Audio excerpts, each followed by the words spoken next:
Opinion South Asian, a term coined to bury Pakistanis' crimes. Indians' feats. Whether one should call the Indian subcontinent South Asia is a debate that keeps getting regurgitated.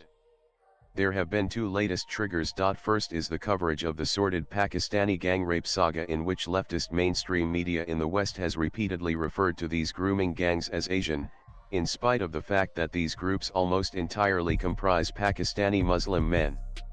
It is as if by hiding their real identity, these newspapers and channels are shielding these monsters' sentiments from getting hurt. Whether you call a group of men Asian or South Asian, you are erasing the national heritage with an obvious political motive. You are also intentionally hiding the truth. That is what led to the wokeism getting the bad rap that it did. Deservedly so.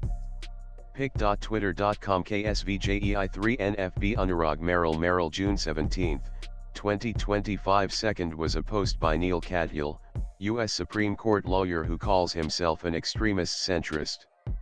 He posted approvingly about Meenakshi Ahmed's book titled Indian Genius: The Meteoric Rise of Indians in America.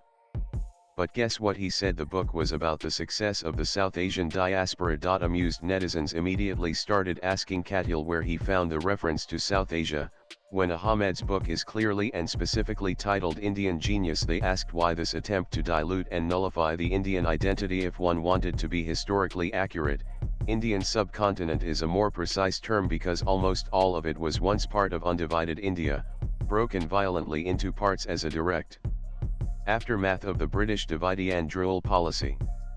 It was as if the brown, Indian origin Neil Katyal was enthusiastically furthering the colonial project. In case of the Pakistani rape gangs, by calling a group of men Asian or South Asian, one is erasing the national heritage with an obvious political motive and intentionally hiding the truth, people pointed out. I'm sick and tired of hearing the expression South Asian in relation to the ethnicity of the Pakistani Muslim gang rapists of young, vulnerable, white British girls. Asia has over 60% of the world's population. Pakistan has around 3. They should not be homogenist. Chris Davies January 15, 2024. Different writers have held up different motives and aspects of the South Asia descriptor. Samyuk Dixit, for instance, writes in The Emissary, it's a small insight into how Western academia builds consensus over topics and terminology, till the point where you as the subject of categorization are now being described using a term that you've never heard of before. The emotionless nature of the term itself, described by Shugita Bose and Aisha Jalal as politically neutral, which is a phrase worth exploring in itself, seeking to pull out any possible emotion or sentiment that usually accompanies history from the description of a region, also displays the American regime's impulse towards sterility.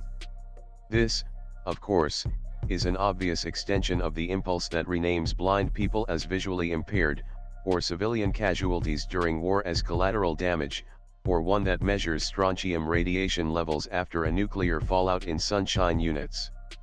Like most Americanisms, South Asia is cold, sterile, and designed to be so. The imposition of the term South Asia received the maximum pushback from Indian origin Americans who took on Western Indologists who propagandized it without having any relationship with India and the subcontinent beyond an academic one. South Asia seeks to describe the landmass that has historically been known in English as the Indian subcontinent, usurping Jambudvipa and Bharatam in Sanskrit, and Barsagir in Urdu. Venugopal Narayanan argues in Swarajya that from an ideological standpoint, it is so much easier to ensnare a pliant young mind if the old links are broken first. The forced popularization of South Asia over all other toponyms, including Bharata, was, thus, a key tool in breaking links with the past.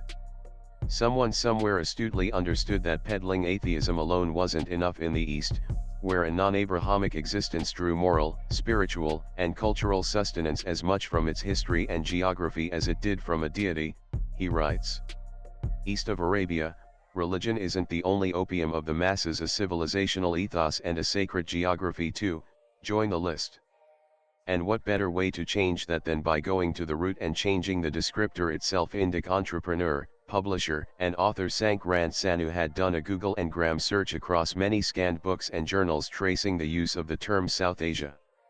Squarely blaming CIA for this, he writes in his piece, How South Asian is a racist trope of cultural erasure. So, South Asia as a term is negligible till the 1940s, and really starts to be used in the late 1950s and 1960s. This is when the CIA is setting up South Asia studies departments in US universities. The premise of South Asia is that India was never a nation or civilization and is simply composed of different subnationalities to be grouped together. This is, of course, ahistoric. Even in the Western consciousness, India has been a far more prominent term than South Asia. Shadowy anti-India interest groups took over the cause. In 2015, the South Asia faculty group in California brazenly sent letters to the California Department of Education arguing for several changes in the curriculum. It demanded most references to India before 1947 be changed to South Asia and also asked references to Hinduism to be changed to religion of ancient India. 36 of these edits had to do with simply eliminating the words India or Hinduism from the curriculum. These diabolical changes would have sneaked into the syllabus, as the California Education Department was quite amenable. But a massive Hindu backlash began. The Hindu American Foundation collected more than 25,000 signatures of professors, scholars, students, and parents under the Don't Erase India campaign. It forced the Instructional Quality Commission to retain the word India in every instance with the curriculum framework. Swipe left for next video. While the old civilization triumphed on that occasion, it underlined how one has to be constantly vigilant against attempts at its erasure by the left and Islamists. Because words can sometimes inflict much deeper damage than ballistic weapons. Abhijit Majumdar is a senior journalist. Views expressed in the above piece are personal and solely those of the author.